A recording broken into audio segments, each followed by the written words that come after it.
नमस्कार दोस्तों, मैं हूं शेषमणि पांडे और आप सभी का स्वागत है मेरे YouTube चैनल पैरामेड टॉपिक पे, जहां पर आपको मिलती है मेडिसिन एंड हेल्थ से रिलेटेड इन्फॉर्मेशन। इस वीडियो में आज हम बात करेंगे ब्लड कैंसर यानी कि ल्यूकेमिया के बारे में। हम जानेंगे ये ल्यूकेमिया क्या होता है, कितने टाइप का होता है, इसके सिम्टम्स क्या होते हैं, इसकी डायग्नोसिस कैसे होती है और इसके ट्रीटमेंट में क्या क्या होता है। तो वीडियो को पूरा देखें और अगर आप पहली बार मेरे चैनल पर विजिट कर रहे हैं या अभी तक मेरे चैनल को सब्सक्राइब नहीं किए हुए हैं तो रिक्वेस्ट करूंगा कि चैनल को सब्सक्राइब कर लें और साथ ही बेल आइकन दबा दें ताकि ऐसे ही इंफॉर्मेटिव वीडियोस आप तक आसानी से पहुंच सके। तो चलिए अब हम वीडियो में आगे बढ़ते हैं।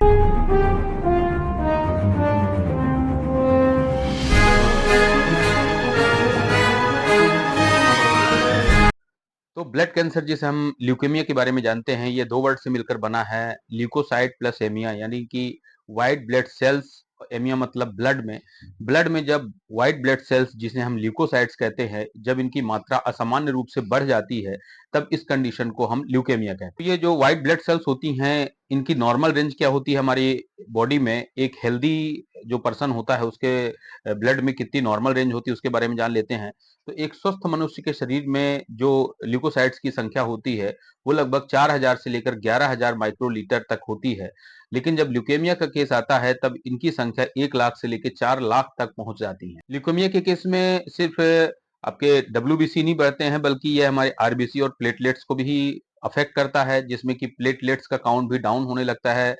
यानी कि प्लेटलेट्स हमारी हेल्दी बॉडी में 1.5 लाख के ऊपर होना चाहिए, लेकिन ये इनकी संख्या भी नीचे जाने लगती है। इसी प्रकार से हमारी रेड ब्लड सेल्स जो हमारे हीमोग्लोबिन और ऑक्सीजन सप्लाई के लिए हमारी बॉडी में जरूरत होती है जिसकी, उसकी भी संख्या डाउन होने लगती है। इस वजह से एनीमिया, हीमोग्लोबिन का डाउन होना, ऑक्सीजन की कमी यानी कि सांस लेने में तकलीफ होना, थकान होना और कमजोरी महसूस होना, इस तरह के सिम्टम्स भी बहुत जल्दी नजर आने लगते हैं। हमारी बॉडी में जो हमारा ब्लड होता है वो लगभग 5 से 6 लीटर तक होता है एक हेल्दी पर्सन के बॉडी में, और ये ब्लड हमारे बोन के एक खोखले भाग जिसे हम बोन मैरो कहते हैं, उसके द्वारा ये बनाया जाता है। जैसा कि आप इस स्ट्रक्चर में देख रहे हैं कि ये बोन मैरो भी जो होती हैं, इनके अंदर जो दिख रहा है रफ सरफेस खोखला, वहां पर ये ब्लड फॉर्मेशन होता है, यानी कि आरबीसीज, डब्ल्यूबीसी, प्लेटलेट्स ये सारी बनती हैं। लेकिन ये बोन मैरो भी दो टाइप के होते हैं, एक होता है रेड बोन मैरो, एक होता है येलो बोन मैरो।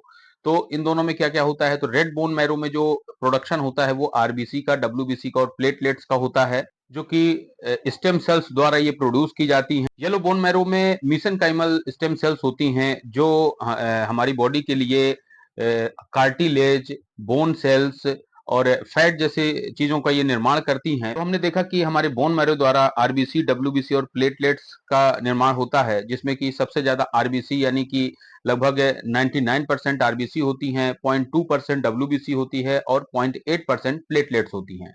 लेकिन ल्यूकेमिया के केसेस में क्या होता है कि ये जो व्हाइट ब्लड सेल्स होती हैं वो आरबीसी के नंबर से भी बहुत ज्यादा बढ़ जाती हैं। तो इस स्थिति को ही हम ल्यूकेमिया स्टेज या ब्लड कैंसर की स्टेज कहते हैं। अब जान लेते हैं कि ये व्हाइट ब्लड सेल्स के नंबर्स बढ़ने के क्या क्या कारण होते हैं, यानी कि ल्यूकेमिया की कॉजेज क्या होते हैं। ल्यूकेमिया के जो कॉजेज हैं वो है सबसे पहले नंबर पे फैमिली हिस्ट्री का होना, यानी कि अगर परिवार में किसी को कभी ल्यूकेमिया है तो उनके रिस्क फैक्टर वो ज्यादा है उनके लिए। दूसरा है too much smoking and alcoholism, यानी कि बहुत ज्यादा जो लोग शराब पीते हैं या स्मोकिंग करते हैं, लाइक चेन स्मोकर, तो उन लोगों में ये ल्यूकेमिया होने के चांसेस बढ़ जाते हैं। इसके अलावा जेनेटिक डिसऑर्डर्स होते हैं, कुछ आनुवंशिक बीमारियां जैसे कि डाउन सिंड्रोम है, या फिर एनीमिया, हीमोफीलिया से रिलेटेड कुछ बीमारियां होती हैं, या फिर ऐसी जगह पर जाना या ऐसी जगह कांटेक्ट में जाना जहां पर हाई लेवल ऑफ रेडिएशन है, तो उस जगह से भी ये ट्रिगर कर सकता है और ल्यूकेमिया होने के चांसेस हो सकते हैं। इसके अलावा बेंजीन जैसे कंपाउंड्स के कांटेक्ट में आने पर भी ये ल्यूकेमिया होने के चांसेस देखे जाते हैं। तो ये इसके कुछ रिस्क फैक्टर और देखे जाते हैं जो ल्यूकोसाइट्स के नंबर को बढ़ा सकते हैं। तो हम जानते हैं कि ये ल्यूकेमिया कैसे फैलता है। तो ल्यूकेमिया में क्या होता है कि जो हमारी व्हाइट ब्लड सेल्स होती हैं, इन्हीं में ही इन्फेक्शन होता है, एक तरह से देखा जाए तो म्यूटेशन, जिसमें कि डीएनए में परिवर्तन आता है, और उस वजह से ये जो डब्ल्यूबीसी का जो नेचर है वो पूरी तरह से बदल जाता है, एबनॉर्मल फंक्शन में आ जाती है ये, और यही धीरे धीरे हमारे पूरे ब्लड में फैलने लगता है। तो होता क्या है कि ये बोन मैरो से इसकी शुरुआत होती है, तो हमारी जो बोन मैरो होती है वो एबनॉर्मल डब्ल्यूबीसी का निर्माण करने लगती हैं। अब ये जो एबनॉर्मल डब्ल्यूबीसीज होती हैं, जिन्हें हम इन्फेक्टेड डब्ल्यूबीसी भी कहते हैं, तो ये जो हेल्दी डब्ल्यूबीसीज हैं उनको रिप्लेस करने लगती हैं, और जब ये डब्ल्यूबीसी ब्लड स्ट्रीम में इंटर करती हैं, यानी कि जो ब्लड हमारे ऑर्गन्स तक पहुंचता है, हर शरीर के हर पार्ट तक, तो धीरे-धीरे ये पूरे ब्लड में डब्ल्यूबीसी एंटर करके इन्फेक्ट कर देती हैं और धीरे-धीरे प्लेटलेट्स को डाउन कर देती हैं, आरबीसी को डाउन करने लगती हैं और धीरे-धीरे हमारे बॉडी का पूरा ब्लड जो है तो ये खराब डब्ल्यूबीसी से भर जाता है, यानी कि पूरा ब्लड इन्फेक्टेड हो जाता है और इस स्टेज को ही ल्यूकेमिया कहते हैं। अब जब किसी को ल्यूकेमिया हो जाता है तो उस कंडीशन में उसके लक्षण क्या-क्या हो सकते हैं, सिम्पटम्स क्या होते हैं, तो उसका जो पहला सिम्पटम्स है वो ब्लीडिंग है।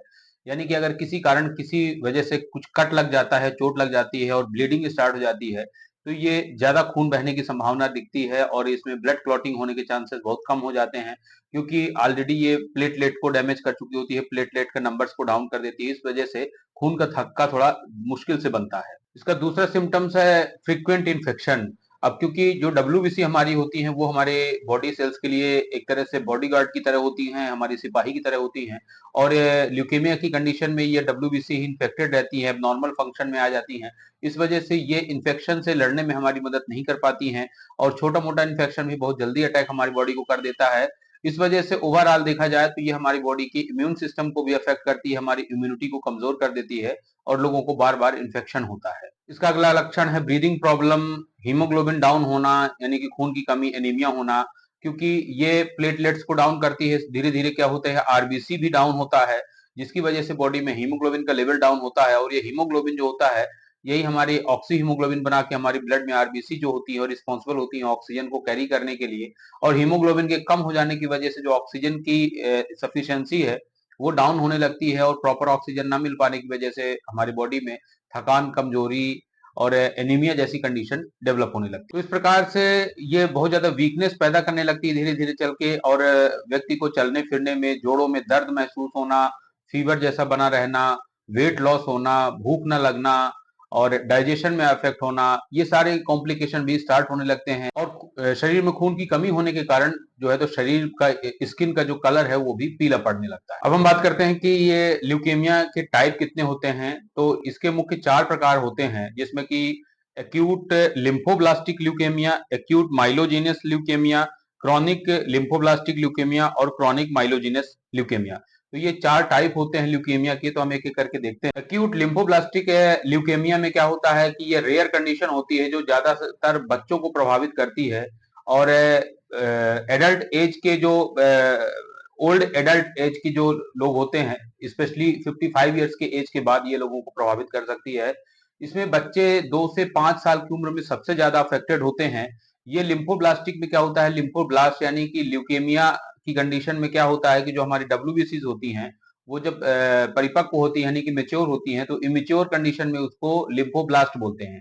तो ये मेच्योर नहीं होने पाती हैं, बल्कि बिना मेच्योर हुए ही इनके नंबर्स बढ़ने लगते हैं।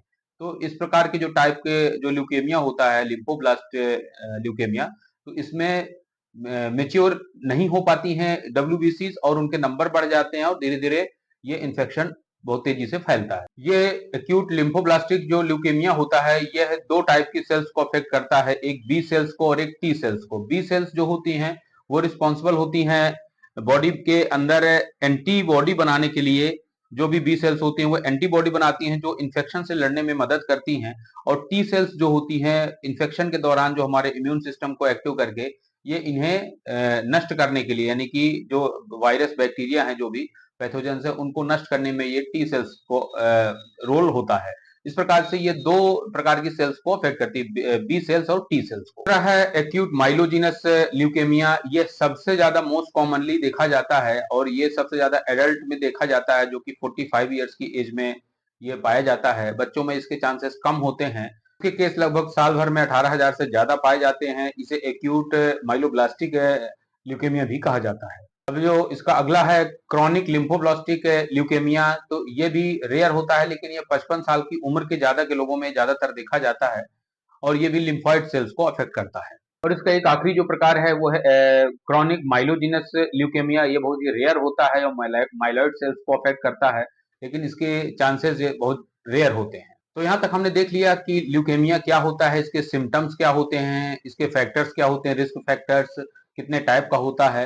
अब हम बात करते हैं इसके ट्रीटमेंट में कि अगर ल्यूकेमिया है किसी को, तो ट्रीटमेंट में क्या क्या इसमें उपयोग में लाया जाता है। तो इसके ट्रीटमेंट में लगभग देखा जाए तो ये 4 चीजें उपयोग में लाई जाती हैं। पहला है कीमोथेरेपी, दूसरा है बायोलॉजिकल थेरेपी, तीसरा है रेडिएशन, चौथा सपोर्टिंग ट्रीटमेंट और लास्ट है बोन मैरो ट्रांसप्लांट।